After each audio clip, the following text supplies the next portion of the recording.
Sa NBA, may mga manlalaro na naglalaro para lamang manalo, ngunit mayroon ding kakaunting piling individual na nag-iiwan ng pamana sa basketball at sa mundo. Isa na rito si LeBron James, ang hari ng court na naging simbolo ng sipag, tiyaga, at tagumpay. Mula sa isang mahirap na pamumuhay sa Akron, Ohio, hanggang sa pagiging isa sa pinakamahuhusay na atleta sa kasaysayan, alamin natin ang kwento ng isang batang tinawag na The Chosen One, at kung paano niya sinimulan, pinalakas, at patuloy na binabago ang basketball. Ang mga unang hakbang. Si LeBron Raymond James ay isinilang noong ika-30 ng Desyembre taong 1984 sa Akron, Ohio. Lumaki siya sa ilalim ng kalinga ng kanyang ina, si Gloria James, na mag-isang nagtaguyod sa kanya matapos silang iwan ng kanyang ama. Bagamat mahirap ang kanilang pamumuhay, ginawang lahat ni Gloria ang makakaya upang matulungan ang kanyang anak na maabot ang kanyang mga pangarap. Sa murang edad, nahilig si LeBron sa basketball, isang sport na nagbigay ng pag-asa at direksyon sa kanyang buhay. Sa kanyang high school sa Vincent Street, Mary, agad siyang naging sentro ng atensyon dahil sa kanyang likas na talento at basketball IQ. Pinangunahan niya ang kanilang team sa 3 state championships, at dito nagsimulang mapansin ng buong bansa ang kanyang kakaibang galing. Tinawag siyang The Chosen One ng media, at napalagay pa ang kanyang mukha sa cover ng Sports Illustrated, isang bihirang parangal para sa isang high school athlete. Ngunit sa likod ng mga papuri at spotlight, alam ni LeBron na kailangang patunayan niya ang kanyang sarili sa mas mataas na antas. Ang Cleveland Cavaliers era, noong 23 hanggang 2010. Noong 2003 NBA draft, naging first overall pick si LeBron James ng Cleveland Cavaliers. Ang kanyang debut sa NBA ay puno ng excitement at pressure, ngunit hindi siya nabigo. Sa kanyang rookie season, nag-average siya ng 20.9 puntos, 5.5 rebounds, at 5.9 assists bawat laro, isang nakamamanghang performance para sa isang baguhan. Hinirang siyang Rookie of the Year, at ang kanyang presensya ay nagbigay ng bagong sigla sa Cavaliers, isang koponan na matagal nang walang direksyon. Sa mga sumunod na taon, dinala ni LeBron ang Cavs sa playoffs, at noong 2007, naabot nila ang NBA Finals. Bagamat natalo sila sa San Antonio Spurs, ang achievement na ito ay patunay na si LeBron ang magiging pundasyon ng tagumpay ng Cleveland. Sa panahong ito, binansagan siyang King James, isang titulo na hindi lang dahil sa kanyang talento kundi sa kanyang kakayahang dalhin ang kanyang koponan sa mga malalaking laban.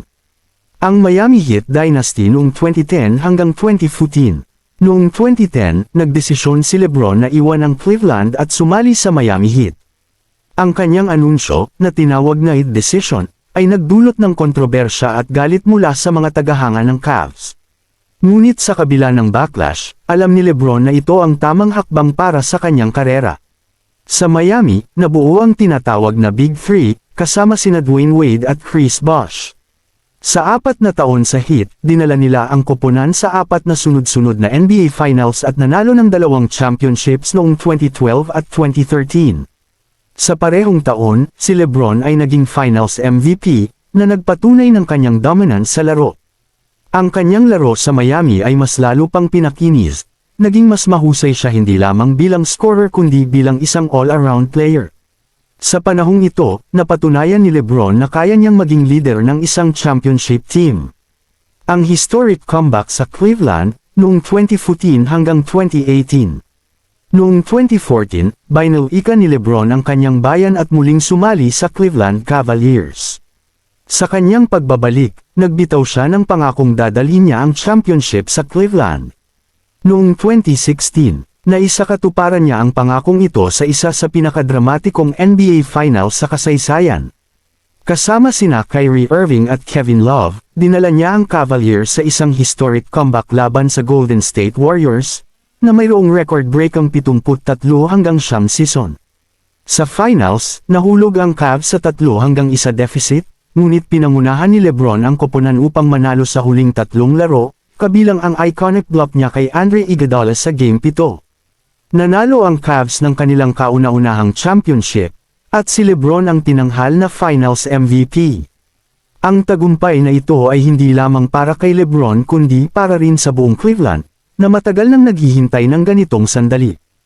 Ang Los Angeles Lakers era, 2018 present. Noong 2018, sumali si LeBron sa Los Angeles Lakers, isang desisyon na nagdala sa kanya sa isa pang hamon sa kanyang karera. Bagamat nag-struggle ang Lakers sa kanyang unang season, bumawi sila noong 2020. Sa gitna ng COVID-19 pandemic, pinangunahan ni LeBron ang Lakers sa kampyonato sa NBA bubble, kung saan tinalo nila ang Miami Heat sa finals. Ito ang ika-4 na championship ni LeBron at ang kanyang ika-4 na Finals MVP award.